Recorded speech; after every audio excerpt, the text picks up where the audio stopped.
Hello and welcome to the demonstration of the work request module, which is contained within the SuiteLIMS Forensic Laboratory Information Management System. Today's video, we're going to demonstrate all of the capabilities of the SuiteLIMS work request module. You're currently looking at the dashboard, which is the main landing page when you log into the SuiteLIMS system. This was previously described in another video, so I'm not going to go into too much detail here, other than to say that there are many different metrics which are presented on this page. The page is customizable. It will change depending on which user is logged into the system. At the very top here, you see a bunch of different filters which have been created to give a visual indication of what's going on in the laboratory.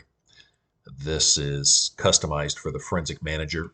You'll notice in the upper right-hand corner, I'm currently logged in as a forensic manager. Latent value reports are presented on the front page also, as well as pie charts giving you a visual indication as to what's going on with latent prints. And again, this is all customizable and configurable depending on the user. I'm going to go ahead and transition into the work request module. On the left-hand side, you see a button called or titled work request. I'm going to click on that button. This brings me up to the listing of all of the work requests that are contained within the system. Currently, we only have 3 work requests entered into the system for demonstration purposes. Go through this real quick. At the very top, there are different metrics and filters which are visible, and these change depending on who's logged into the system. On the left-hand side, the current month shows that there are 3 work requests for the month of March. This becomes convenient if you have hundreds upon hundreds of work requests which are entered into the system and you'd like to filter down to just items for the current month and get rid of a lot of the different items and clutter that may be on the screen. Currently, there is 1 active work request assigned to the forensic manager because that's who I'm logged in as. You'll notice there are 2 work requests assigned to the forensic manager. However, this middle one is the only one that's active. If I click on this button, it will filter everything out except for my active work request so that I could get rid of everything else and only concentrate on the items that are assigned to me that have not yet been completed.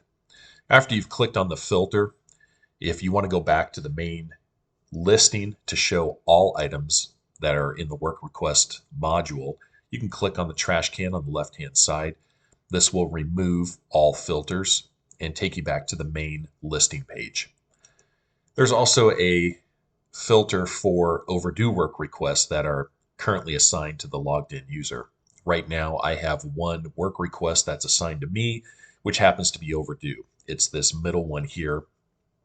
It has not yet been completed, and you'll notice that it was due on March 4th. Today, I believe, is the 27th. So the due date is marked in red and highlighted. Now, it starts out in green, and then as you get closer to the due date, it changes color to orange, and then once it goes past the due date, it changes to red, another visual indication as to what's going on in the system. You'll notice the 2 top listings here are, the background is highlighted in green, the bottom one is not. When it's highlighted in green, that's a visual indication that they are not yet completed. On the left-hand side here, you can see that there are a couple of quick action buttons. You can click this to immediately complete the work request. That'll remove the coloring. It'll change the status to yes for completed, and it will get rid of the work request due date highlighting.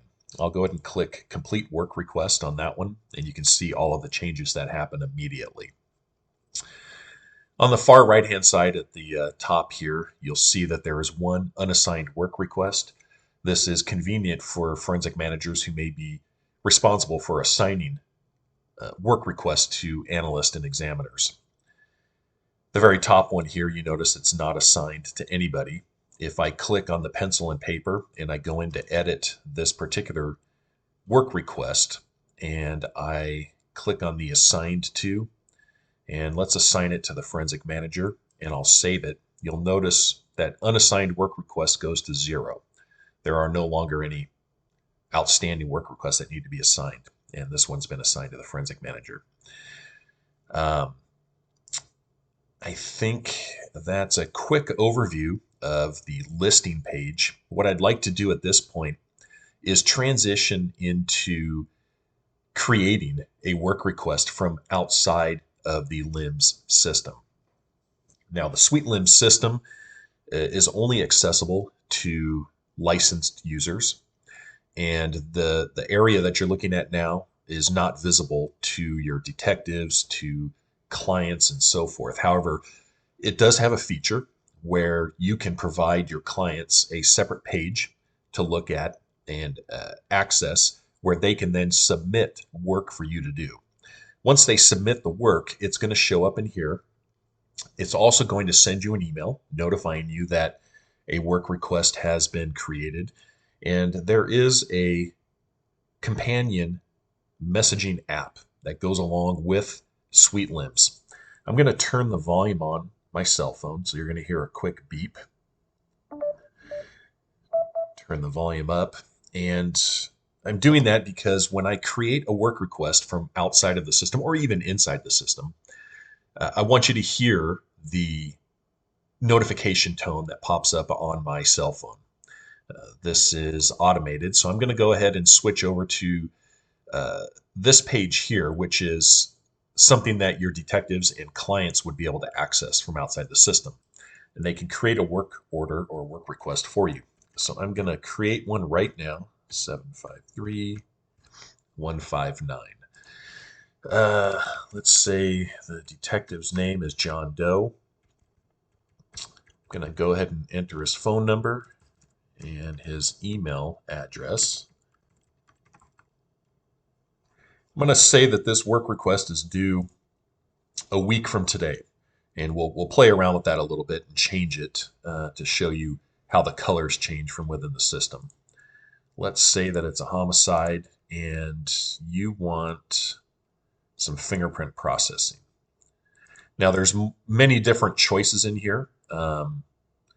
We can, let's see here, maybe you want some APHIS submission also. You can click as many of these as you want. It will just keep adding them to the system. If you've clicked on some that you entered by mistake, you can just click the X and they will disappear. And then you can type in some notes to give the analyst a little bit more context or detail as to what you want processed. Please fingerprint the murder weapon. It's property item number 1. So as soon as I click this work request or submit work request button, a couple of things are going to happen. This page will go away. You're going to get a confirmation message. It's going to provide you with a system ID number, which the submitter is going to want to remember. They also will get an email providing them with that system ID number, as well as a copy of the information they entered here for their records. It's going to send an email to the currently the forensic manager is the way this is set up, but that's customizable. You can send it to anybody you want. And then I'm going to get a notice on my cell phone app also that there is a pending work request. So I'm going to click submit, and it doesn't take very long. So within just a few seconds, you received a notification on your cell phone. And I think that the email takes about 1 to 2 minutes to show up. It's set on a timer. So right now, the system ID is 36. The reason that's important is there's a second feature accessible to outside customers and or detectives where they can check the status of the work request. And I will demonstrate that in a little bit after we make some modifications to the work request. So I'm going to transition back into my main page. I'm going to go ahead and refresh this page, and you'll see a 4th item down here. This is the one that was just entered by the detective, John Doe. A couple of things still need to be done. Like I said, the forensic manager has been notified that that there is a pending work request that's unassigned. And you'll notice in the upper right-hand corner now, we have one unassigned work request, which is the one that was just entered. If I wanted to filter down onto just that one, I can click unassigned work request. And I can click on this pencil icon and go ahead and assign it to somebody. A couple of mandatory fields. I need to tell the system that no, it's not completed, so that it knows to continue tracking the due date. I'm going to assign it to the forensic manager so that we can work with it, because that's who I'm logged in as. If I assigned it to somebody else, I wouldn't have as many visual indicators. So those indicators would show up in their login, not mine. And the graph counter is a way to keep statistics in the back end of the system. It's very useful for the charts and so forth that you see on the dashboard. If you created a work request while you were logged in as a licensed user of SuiteLIMS, the graph counter auto-populates. This is not presented to the detectives or the outside clients because they're not going to know what it is and what it's for and what to put in there. So this is something we have to enter after the fact, but it can easily be done when you're assigning the work request. It's always a number one. It's just a counter, and if you entered something else, you click out of the box, it's going to tell you that it needs to be a number one. So I've assigned it to somebody. I've given it the status of not completed yet. I'm going to save it. Now you notice it disappears here because I've got this filter set for unassigned work request. There are none unassigned at this time because I just assigned that. So I'm going to remove the filter by clicking the trash can here. I'm going to go to my main page, and you see my work request now at the very bottom. The case number is bold, just an indicator that nobody has actually clicked on it and looked at it yet. We've edited the work request, but we haven't just viewed it. So if I click on this and I just view the status, you'll see the system ID, a globally unique ID, which is going to be used a little bit later in future planned developments for SuiteLIMS, currently not being used. On the right-hand side is an area where you can relate the work request to a case. Now, the majority of information within SuiteLIMS occurs within the cases module. This is where the majority of the tracking of information occurs. So what you're going to want to do is associate this work request with a case. So you can have many different work requests all associated to the very same case.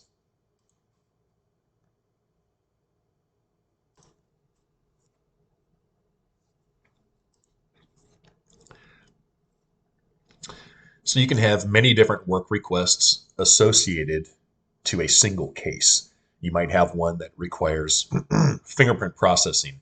You may have one that asks for some DNA collection off of different items. You may have one that's requiring cartridge casings to be entered into NIBIN, so forth and so on. In order to relate this to a case so that you can track all of the future work that's being done, if there is no case in the system, you can add one. You can start from scratch and create one. Or if this is something you've been working on quite a bit and there's already a case created, you could just link this to an already created case. I'm going to go ahead and click link. And what you're going to end up doing is entering the case number and see if there's a case in there. So I'm going to enter 21-753159. Looks like we've already got a case created. So if I click on that case and I click link, it's now associated with that case. And if I hover over the case number, it gives me some information about my work request. If I click on this under the case number, because it's for the cases module, it's going to take me over directly into this cases module. So I'm going to click on that. I'm now under cases, not work requests, for this particular case number. Let's see here. This case was created on the 23rd. And now you see my work request on the right-hand side. So from within the cases module, which is going to be a totally separate video, I'm not going to get too far ahead of myself here, but A lot of things are going on in the cases module. You have field notes, crime scene notes, latent print information, which is a full ACE-V workup of latent fingerprints, NIBIN entry and firearms information, trace evidence, DNA, blood spatter information, tracking all the evidence and property that you've been working with, and chain of custody and so forth. So we can click right back on this case number here under the work request module. It'll take us right back to work requests. And now you're looking at everything that needs to be done and was requested by Detective John Doe. So from here, once we're done with all of our work, we can complete the work request. It can be done from this informational page with one click of a button, or it can be done with one click of a button directly from the listing. Now, what happens with the one-click completion is it changes the status of completion from no to yes, and it's going to put the completion date as today's date. Now, what if you completed it yesterday? You don't want the completion date to be today. So instead of clicking the one button completion, you can go into edit. You can change the completion to yes, and you can pick whatever date you completed it. Maybe you completed it on the 31st. I'm sorry, we don't want to go. Let's just say that yesterday, the 26th. That's another way to complete it, so that you can pick the date without having it being the current date. And if you find that you have made a mistake, you have some more processing that you need to do on that same request, with one click of a button, you can reopen the work request. I just click that button and it reopens the work request and shows that it's now active again, highlighted in green. It's got a due date of April 3rd. Now, I think we were going to show what happens with the color. This April 3rd is highlighted in green. Let's go ahead and change the due date to something a little bit closer. Let's go to the 30th. And we're going to save that. And you notice it's orange. So the closer you get to your due date, the color starts changing. It was green, now it's orange. If I change it to an overdue due date, I think right on the date, the due date, it changes to red. So on today's the 27th. If it's not done today, then it's considered overdue. So that's another visual indication as to what's going on within the system for work requests. Now, finally, I think I'd like to show the status update screen that detectives and external clients can access. So the case number, I'm going to memorize this, 753159, and it's going to be system ID. Let me go ahead and copy the system ID. I'm going to transition into the Forensic Service Work Request Status screen. I'm going to paste my system ID. Every single work request gets a unique system ID, and that's why we want to use it, because if I have a dozen different work requests for the same case number, I need to differentiate which ones I want to check the status on.